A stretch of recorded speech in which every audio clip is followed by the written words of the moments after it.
The flowers for Sunday services sat in narrow plastic vases with Jesus stamped on the front in peeling gold leaf.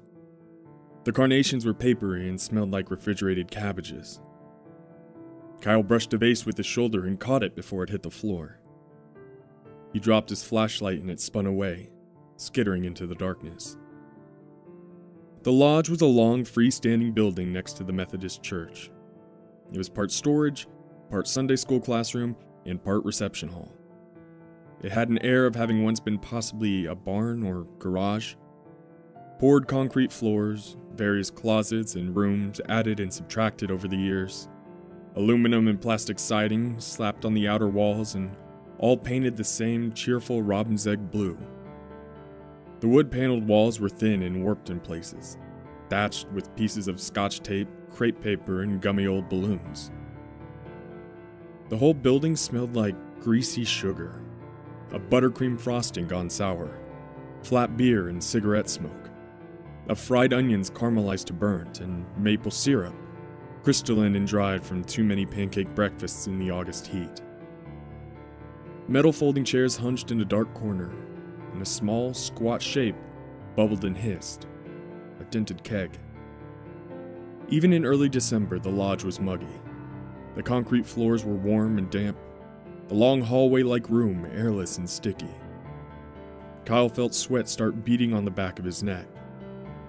He checked his watch. His curfew was midnight, and he was pushing it. 11:45 p.m. Candy should be here by now. All of this felt wrong. There was a bowling alley, all neon and flashy, where the jukebox played Madonna, George Michael's, and after midnight, rap music. There wasn't a mall like Middletown, but there was a big department store with a soda counter, Sullivan's. Kyle should have agreed to meet her there, or at the movies. But Candy wanted to meet at the lodge. Said she wanted to be close to God when they talked about it. Kyle wanted to be somewhere well lit and with people. The kitchen was behind the counter and separated by two swinging doors. The porthole windows dark except for the soft orange glow from the overhead stove light. It wasn't reassuring. To Kyle, it felt ominous, like burning embers on dry tinder. He felt a sense of unease he couldn't describe. A dark thing that slithered in him and writhed around his heart. He had felt it that night in the cemetery, too. It was all supposed to be a game. A Ouija board, some candles, some swiped wine coolers. Him and Candy, Mikey, and Shonda. They just wanted to scare the girls and fool around. Then that thing came out of the ground. Big and rotting and darker than shadows, with eyes that were a sick, roomy yellow and glowed like headlights in the fog. Kyle didn't remember anything after that. Just those yellow eyes following him everywhere. And blood. All he could smell was blood. For weeks he tried and couldn't remember anything. The cops found Shonda's body in the river. Mikey was still missing. He called out for Candy in a hushed whisper. A tiny scraping noise like bugs scurrying made him jump. The door to the boiler room was ajar, and the scraping noise whispered up the stairs.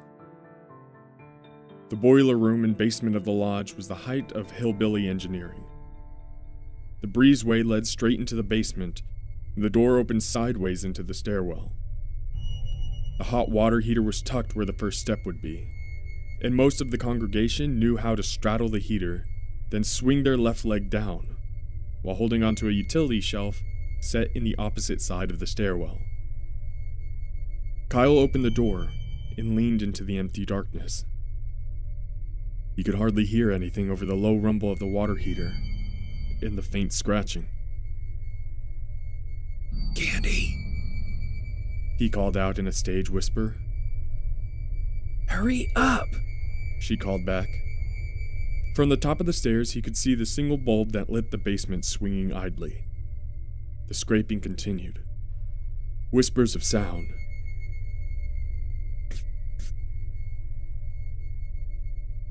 It sounded like her, but it didn't sound like her. There was a gravel-edged scrape to her words, like a shovel on tarmac. Then he smelled it. Rot and sickness mixed with strawberries. Candy shampoo.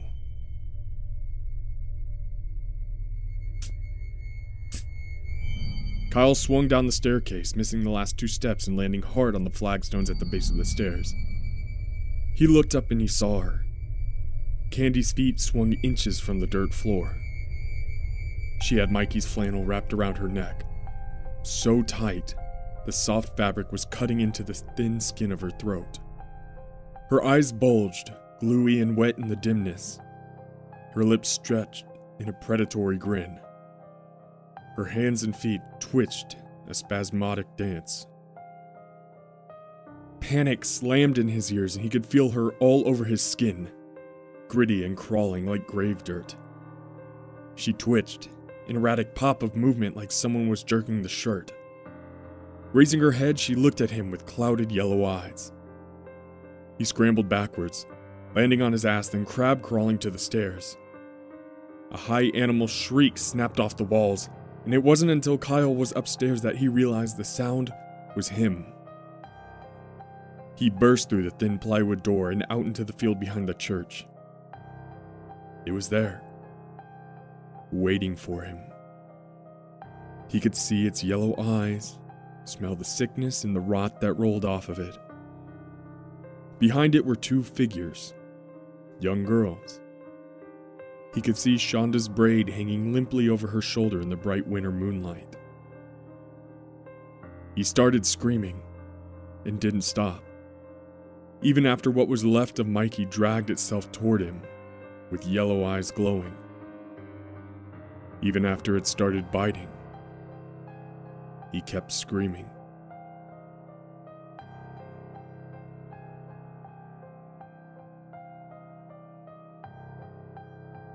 Well, ladies and gentlemen, I hope you enjoyed that terrifying short story by Megan J. Kaleita.